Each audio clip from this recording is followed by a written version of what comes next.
Hi everybody, welcome to the Queensland Art Gallery. My name is Peter McKay, I'm Curator of Contemporary Australian Art here.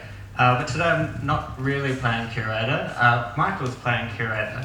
Of course, I think Michael probably doesn't need an introduction. I think everybody here knows Michael very well, but I'll run over a few achievements just so we can, all feel that pride together. Michael is a graduate of the QCA, Bachelor of Visual Arts, double major in printmaking. He is, of course, the winner of the Doug Moran Prize, which is the richest prize for painting in Australia. The winner of the Bulgari Art Award, which he won whilst we were planning for this show. What else? Robert Jack's Drawing Prize winner. He's doing pretty well. But he's also adding Curator to the mix. So about 12 months ago, we invited Michael to do a project with us called Artist Choice. Michael's the third in the series. It's Laurie Dawes was the first artist to participate, and Marion Drew was the second artist. And it's an opportunity for us to get a different perspective on the collection and collaborate with people from outside the institution. And Michael's been a great participant in this process. I think everyone around Curatorial has felt quite renewed from Michael's decisions and intuitions and explorations of the collection. So look, I guess we should start off just by welcoming Michael, perhaps. Can we all welcome Michael?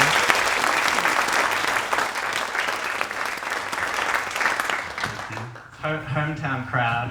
I think there's a lot of goodwill out there.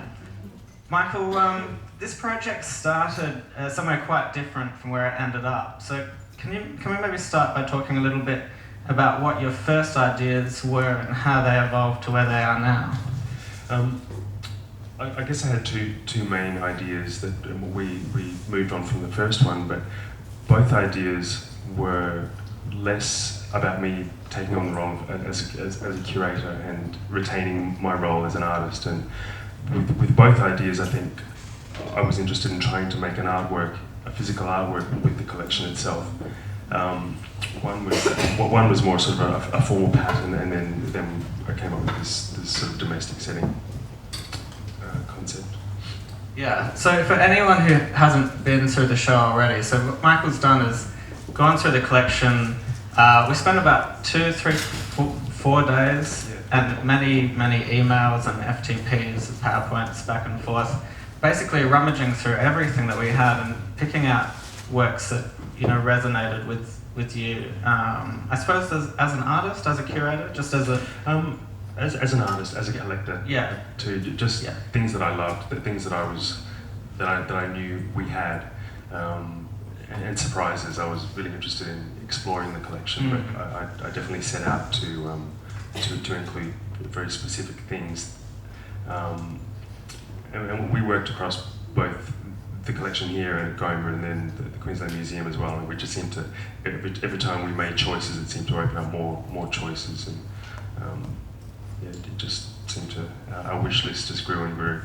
Yes. So you've ended up with 7 interiors, 7 rooms, and together they kind of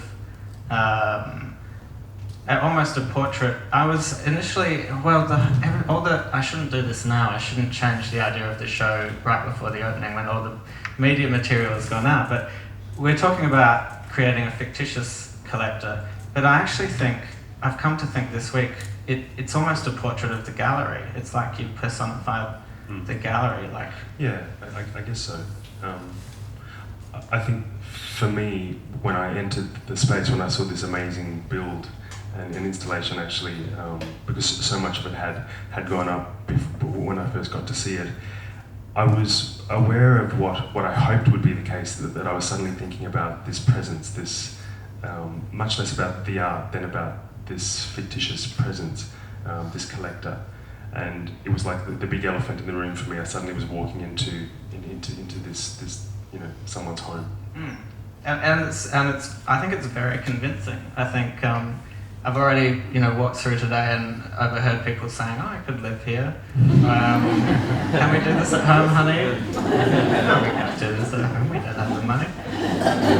that kind of discussion already. So I mean, it's only been open half an hour, but it's incredible seeing how people relate to it. I suppose as a domestic space as well, and that's maybe something that I think we struggle with here as an institution. We have a certain approach which is partly academic, partly historical.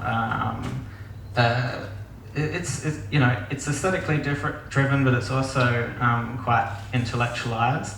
But I think what you've done here has really collapsed a lot of distance. I certainly saw that as my role to do something that perhaps you, as a curator employed by this institution, might not do or might not be permitted to do. And in so doing, just offer something to these works that maybe we hadn't considered before, or just open our eyes again, breathe life into the collection. Yeah, and of course it wouldn't make sense for me as a curator at the institution to perform this kind of exhibition and give the works this kind of perspective, but I suppose it relates so heavily to your painting practice. And maybe we can talk about this show in terms of your studio practice and how you develop your paintings at home. Well, the concept was very much the 3D evocation of one of my own works, which is recently I've been making these fairly ambitious, elaborate, fictitious interiors. And I work as an interior designer, sort of arranging these things and then photograph them and then paint them. And I feel like the show reflects that.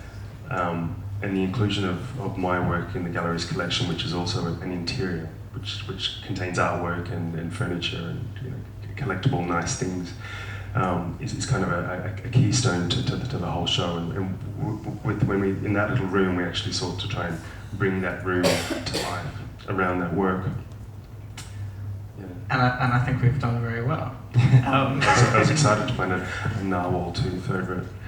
Well, that was an incredible find. Yeah, amazing. I hadn't seen one. Well, I had seen one before, but to hold one, it was. Yeah. It's an amazing thing. So could you maybe explain for people what a narwhal tooth is? A narwhal tooth is basically. Most of you might know what a narwhal is. This Arctic whale that has two teeth that sort of fuse out of its mouth and twist into this unicorn's horn. I actually was making the work that's in the show came from an exhibition, the work of mine that is in this exhibition that is in the gallery's collection was first made for a show at Gertrude Street Contemporary Practice spaces in Melbourne, and the show was about narwhals with a fellow artist. We'd sort of become fascinated in this uncanny creature. It's amazing. Yeah, I think it'd be hard to imagine that work now separated from the installation that you've given it. It's sort of interesting how we can create new meaning and change a setting, as it were. Yeah. I think one of the interesting things as well is that we went through the collection, we must have seen tens of thousands of works, and we've really sort of boiled it down to a collection, I think about 120 works in the show, which is an awful lot of works for us to put in such a small space. And of course that's owing to the style of hang that we've incorporated for this show. But I think it's become kind of an essence of you in a way, and I think it's also interesting to think of the show in terms of a portrait of your tastes. How do you feel about, I suppose, taking other artists' work to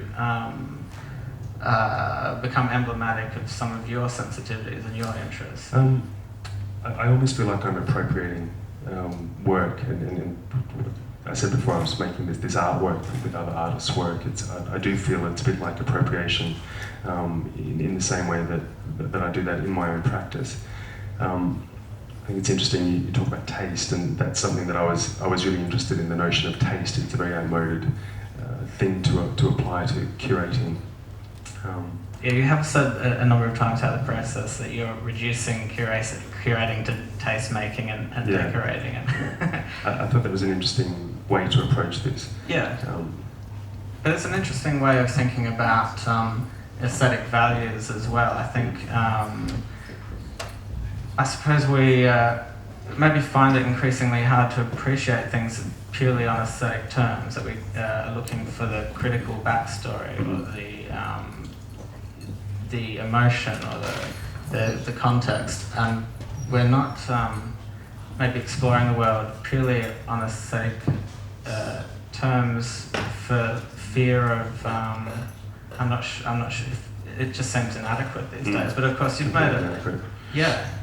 Yeah, I really wanted to try and play with that, and to my intention was a complete lack of intention, and something completely random. And it's interesting how you start to draw meaning when it wasn't curated in that way, in that sort of classical way of creating meaning by very deliberate associations, and but to work with these works in an aesthetic way, like white things or figurative things, and then to sort of incorporate the right furniture or the right taxidermy or yeah.